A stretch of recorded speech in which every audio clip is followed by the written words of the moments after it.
Olá, eu sou a Nilcia Trigo, fisioterapeuta do projeto Tecno Viver, e esse vídeo eu preparei para falar um pouco sobre manejo da pessoa com deficiência.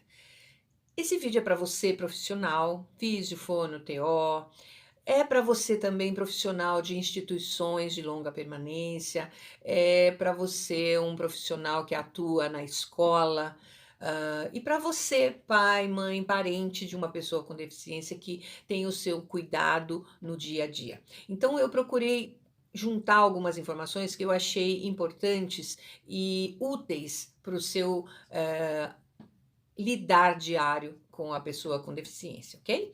Então, eu espero que você aproveite bastante e comente, deixe a sua sugestão, a sua dúvida, o seu comentário, que é muito importante para a gente saber o que você está pensando no nosso conteúdo, ok? Então tá, vamos ao vídeo? Bom, vamos falar então um pouco sobre o manejo da pessoa com deficiência e como a tecnologia assistiva pode contribuir com as AVDs e AVPs da criança com deficiência na escola ou mesmo do adulto, como eu disse, numa instituição de longa permanência ou mesmo em casa, né? Mesmo no ambiente doméstico. Então vamos ver o que a gente pode aprender que faça sentido para o seu trabalho com a pessoa com deficiência. Então, estou falando de pessoas dependentes, né, que precisam, então, da ajuda ou de um cuidador, de um responsável, que na escola precise, então, da pessoa, do profissional ali que vai ajudá-lo no decorrer da dinâmica escolar, né? Então, vamos ver como que a tecnologia assistiva pode contribuir com isso, ok? Bom, quando a gente pensa em manejo da pessoa com deficiência, a gente pensa logo em atividades da vida diária e atividades da vida prática, AVDs e AVPs, como a gente chama. O que é isso? É realmente o dia a dia, né? Quer seja no âmbito mais doméstico, o fato dele acordar, se trocar, escovar os dentes, tomar café, se alimentar, ir ao banheiro. E tudo isso são atividades da vida diária, né? Atividades da vida prática, por exemplo, pagar suas contas, ir à escola, sair, ir à igreja, por exemplo. Então, essas são atividades de vida prática da pessoa. Então, nesse contexto, não é? A gente então vai procurar saber o que a tecnologia assistiva pode ajudar. Mas antes a gente é bom que a gente se lembre ou tome conhecimento da definição da tecnologia assistiva. Essa definição que eu estou mostrando para vocês, ela foi conseguida, né? Ela foi elaborada pelo Comitê de Ajudas Técnicas, o CAT, da Secretaria de Direitos Humanos da Presidência da República, em 2007. E a partir de outros documentos, outras definições de âmbito internacional, a gente chegou a esse texto, que, a meu ver, engloba bem o que seja a tecnologia assistiva. Então, olha, vamos já prestar atenção nesse texto e entender algumas coisas com relação a isso. A área de conhecimento. A tecnologia assistiva é uma área de conhecimento, portanto, ela não se trata de apenas produtos, concessões de equipamentos, órteses, adequações.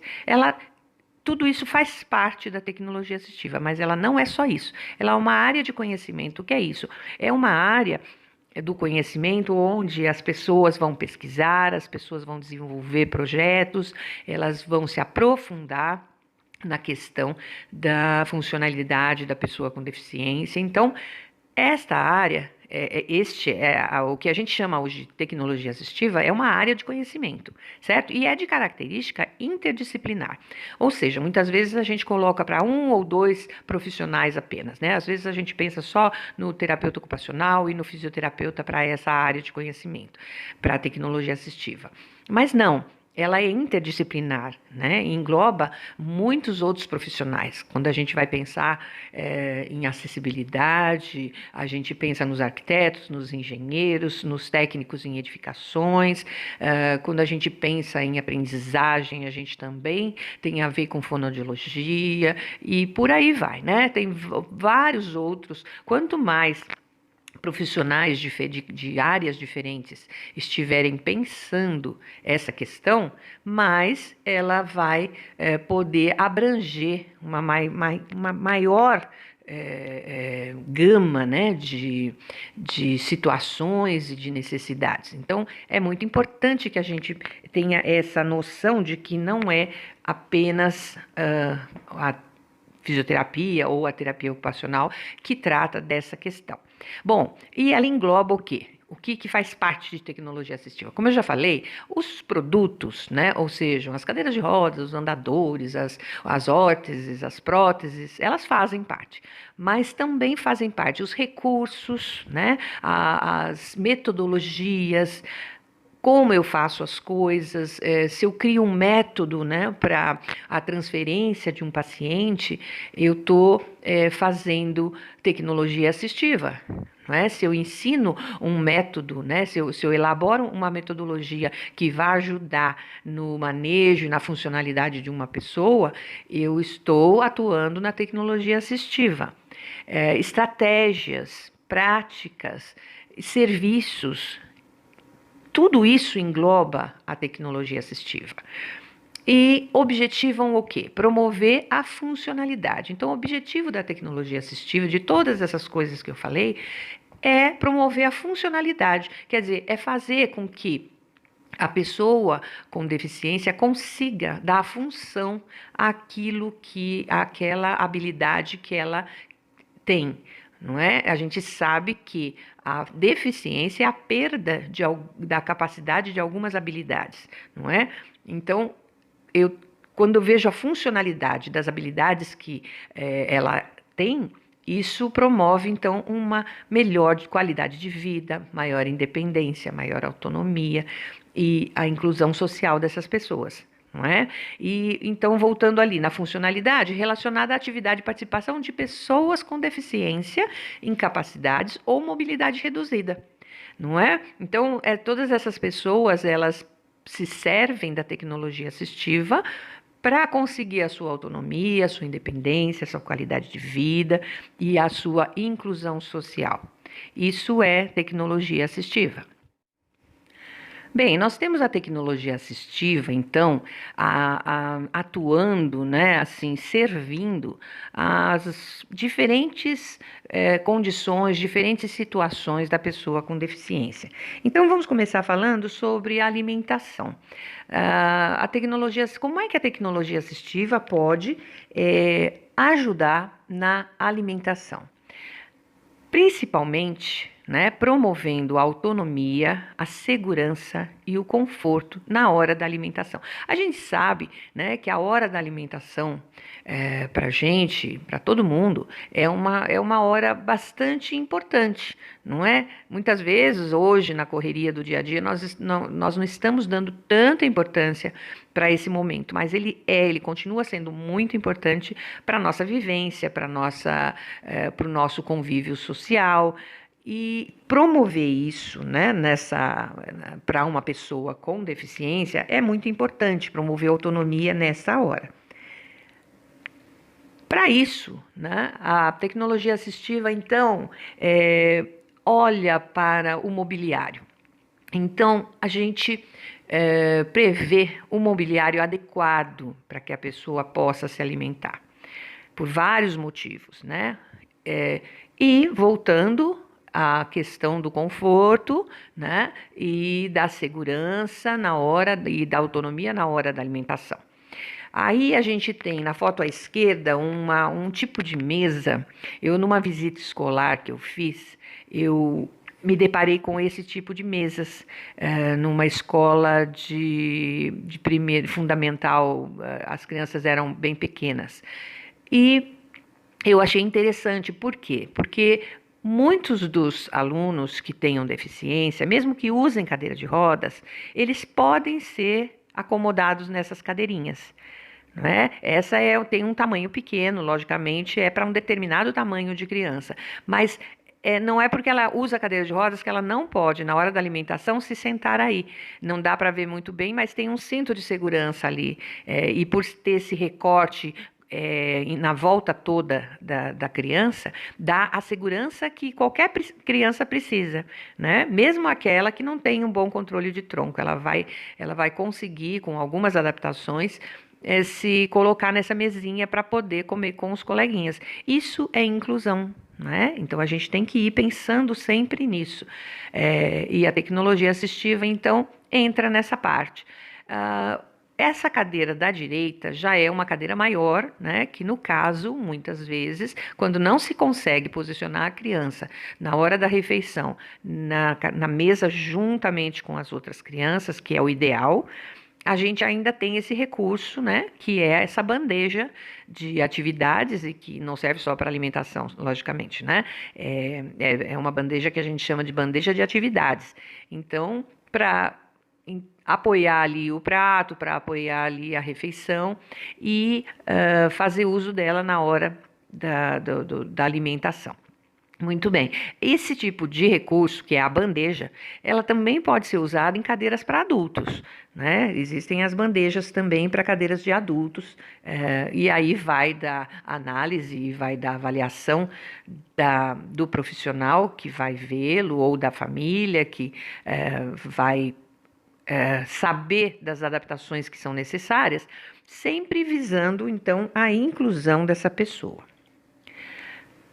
Adaptações nos utensílios, a tecnologia assistiva também trata dessa parte, não é? Porque aí nessa figura, realmente, eles estão todos numa posição só.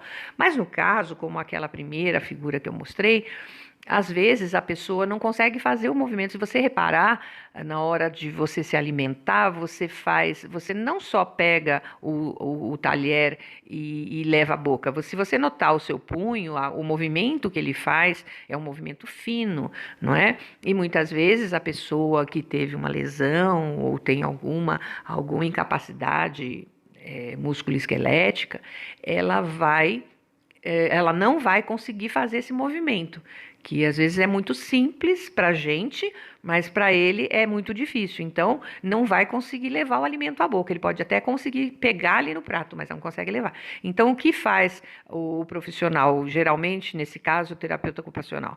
Ele vai torcer essa adaptação para que a colher ou o garfo, né, fique na posição ideal para a alimentação.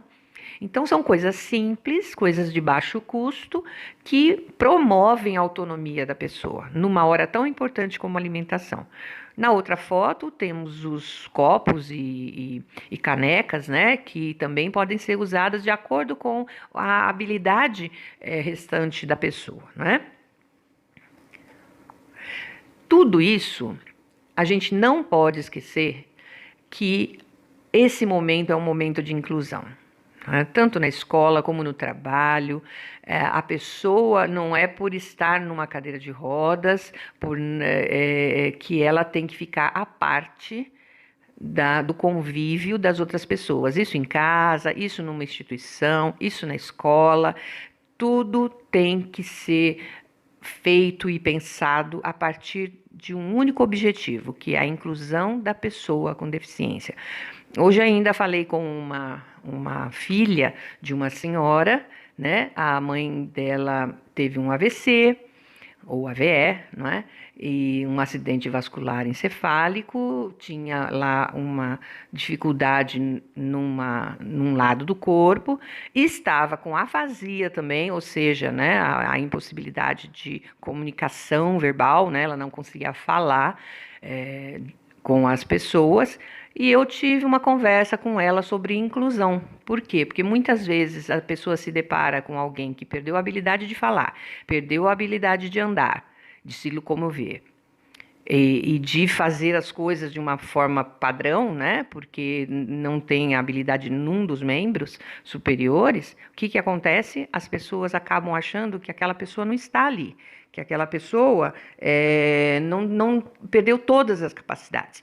E o que eu expliquei para ela foi o seguinte, né? Basicamente, a sua mãe está aí, não é? Ainda. Então, ela sabe tudo que ela sabia, ela pode participar das coisas e é muito importante que ela se achegue à família, que não fique no quarto, que não fique deitada, que vá para a cadeira, vá para fora do quarto e participar da dinâmica familiar. Isso é muito importante no caso de uma deficiência adquirida.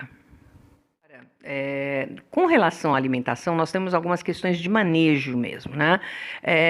O que acontece? É importante que na hora que você vai ajudar na alimentação de uma pessoa com deficiência, você saiba se ela tem algum problema de deglutição, que a gente chama de disfagia. Então, o que é deglutição? É engolir, né? Engolir mastigar e engolir o alimento. Então, é importante que você conheça, né, e saiba se ela tem um problema de deglutição e conversar com a fonoaudióloga, né, se for necessário, se há alguma orientação em geral para o caso do seu paciente ou do seu familiar. Eu conversei com uma fonoaudióloga especialista em disfagia e ela me deu essas 5 questões que são importantes de se ver na hora de prevenir engasgo, certo? Então, a primeira, o posicionamento adequado da pessoa, né? Ela tem que estar posicionada adequadamente numa cadeira com as adequações corretas para ela, para que o corpo dela esteja no máximo bem posicionado. O que acontece? Às vezes as pessoas tentam alimentar a pessoa deitada no sofá, né? Ou às vezes no colo, não é um bom posicionamento, né? O ideal é que ela esteja sentada e com o seu corpo ereto. Verificar a postura da cabeça. O que acontece? Muitos dos nossos pacientes, eles têm a tendência à hiperextensão de cervical. O que é isso? É jogar a cabeça para trás, né? E estendendo muito o pescoço. Essa postura é muito perigosa na hora de alimentação, né? A pessoa tem que estar com a cabeça voltada mais para frente, o queixo mais em direção ao tórax, né? Ao peito. Ao tamanho da colher, né? Prestar atenção no tamanho da colher, né? E também no tamanho da porção que você oferece ou que a pessoa está colocando. Muitas vezes ela não tem condição de assim escolher exatamente o que está pondo, como a gente faz normalmente, né? A quantidade que está pondo na colher. Mas então você que está ali no manejo, na ajuda, na supervisão, você preste atenção, né? Se está com o tamanho da colher adequado ou se a colher é um pouco maior, então prestar atenção na porção de alimento que está sendo colocado na colher. Em quarto lugar, o ritmo da oferta, muitas vezes por conta de pressa, isso pode acontecer em escola, principalmente, né? E mesmo nas instituições, quando há mais pessoas para serem alimentadas, da gente querer apressar esse momento, né? Isso é muito importante. Adequar o ritmo da oferta da porção de alimento, né? A pessoa tem que ter engolido, a pessoa tem que ter tido a condição de fazer todo o movimento necessário para que a comida passe da boca para adiante e não haja problema, não haja chance de engasgo. E em quinto lugar, a consistência adequada da comida em cada caso.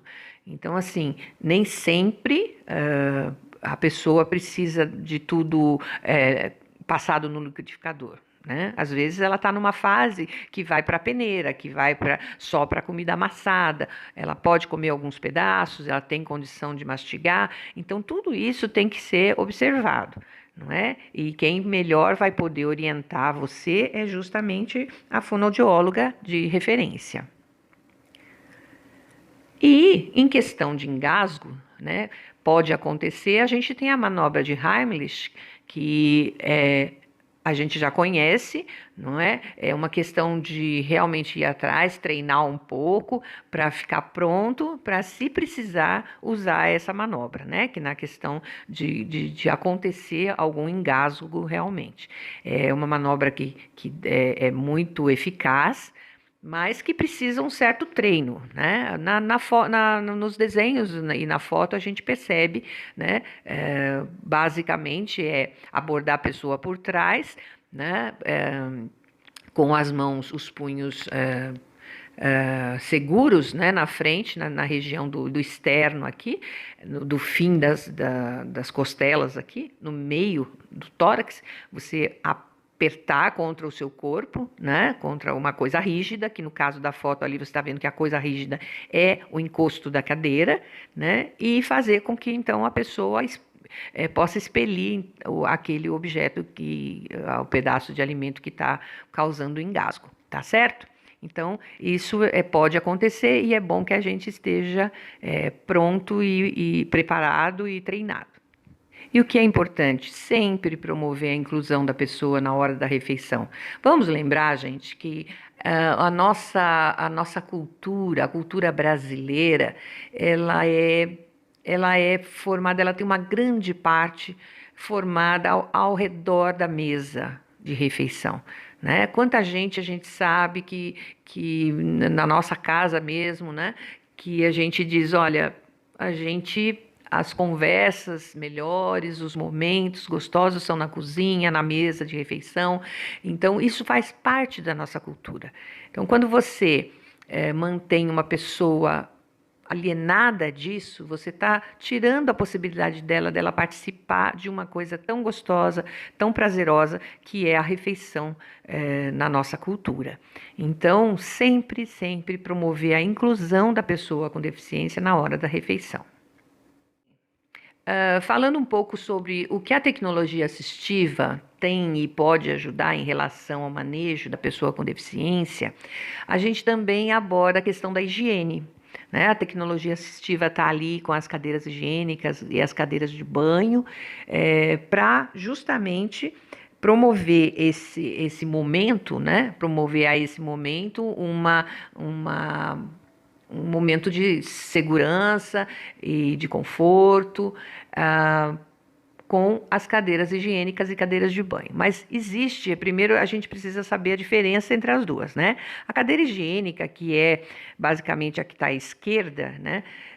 São as cadeiras usadas para evacuação, para urina, de uma pessoa com deficiência que não possa se achegar até o banheiro.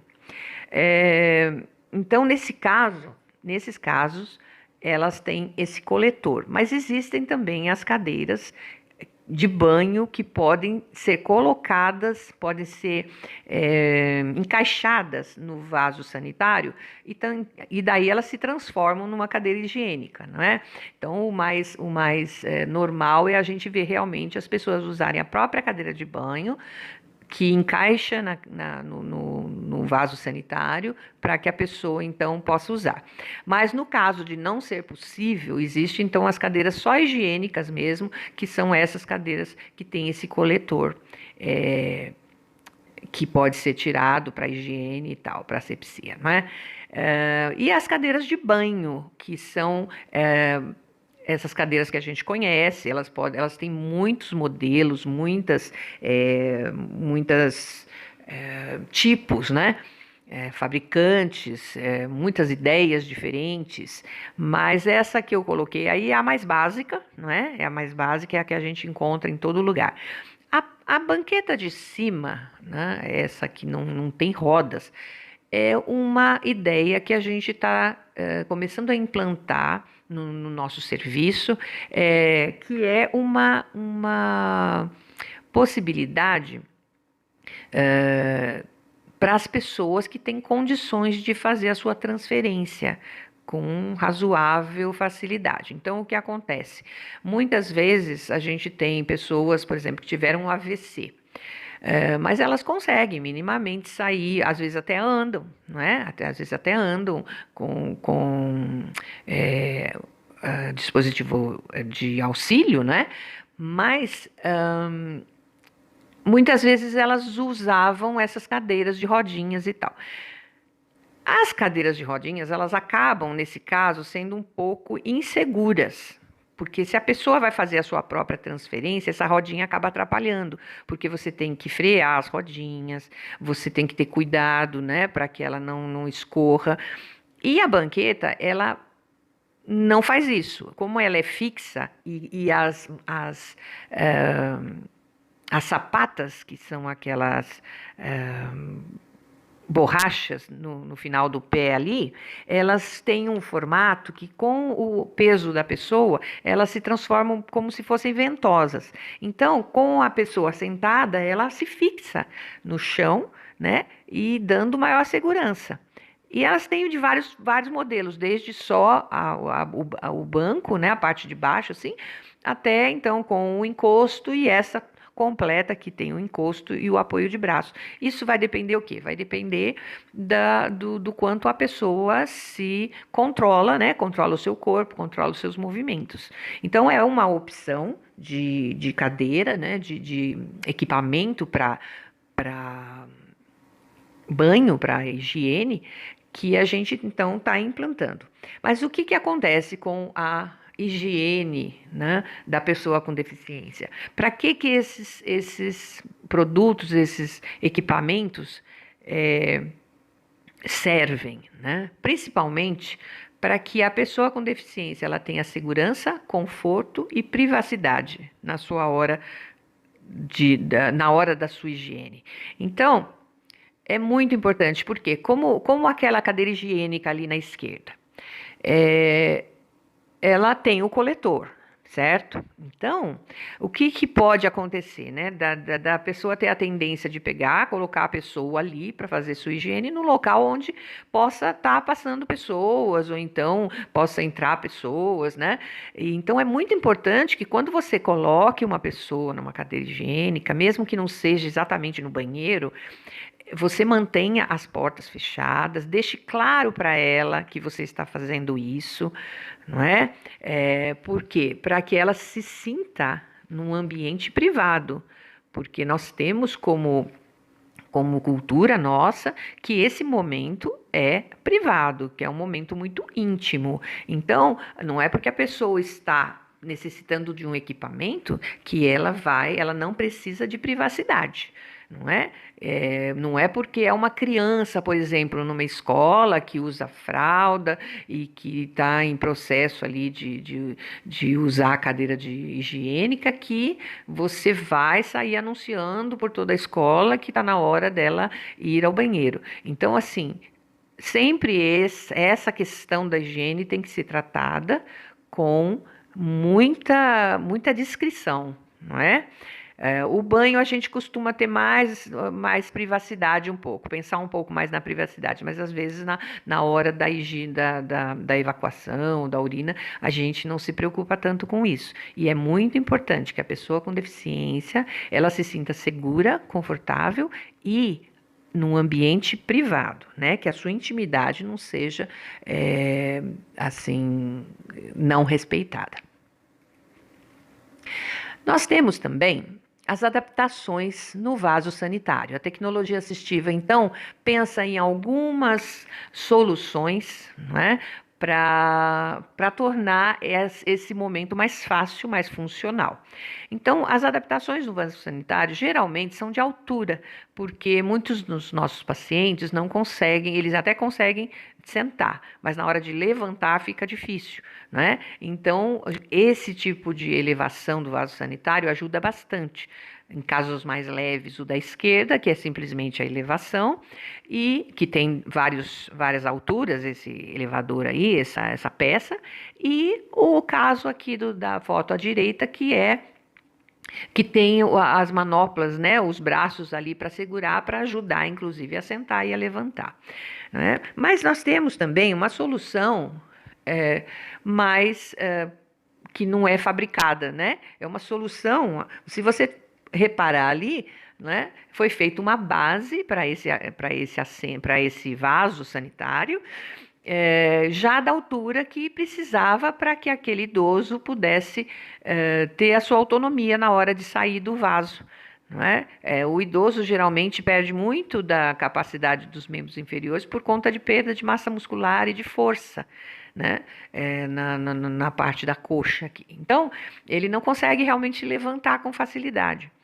E, e se você elevar o vaso sanitário, também é uma opção, não é? É uma opção. Aí, no caso, por exemplo, né, essa casa não deve ter crianças, por exemplo, né? Porque aí já dificulta para a criança que tem que ser mais baixinho. Mas para o idoso é uma solução bastante interessante. Agora, eu queria falar com vocês sobre esse tipo de vaso sanitário. Nós temos a lei de acessibilidade e que diz que os lugares públicos têm que ter assentos sanitários adaptados para a deficiência.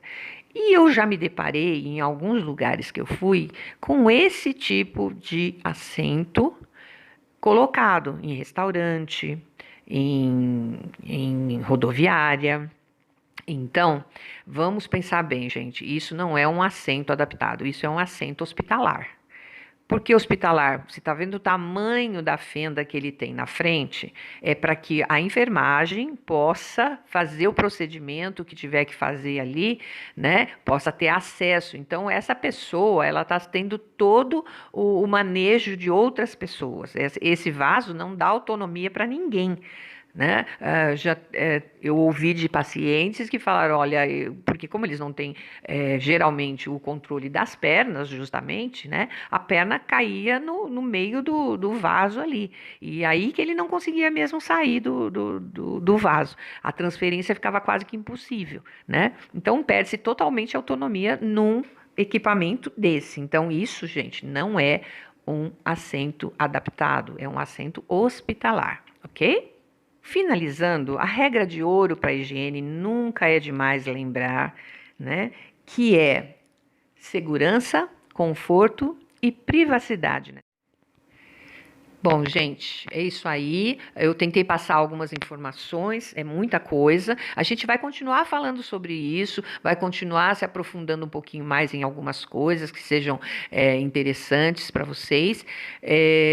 Tudo no nosso projeto, no projeto Tecno Viver, que está no Face, está no Insta e está também no YouTube. Chega lá. Se inscreve lá no nosso canal do YouTube, onde a gente está pondo todos os conteúdos, onde você pode achar facilmente o que você precisa.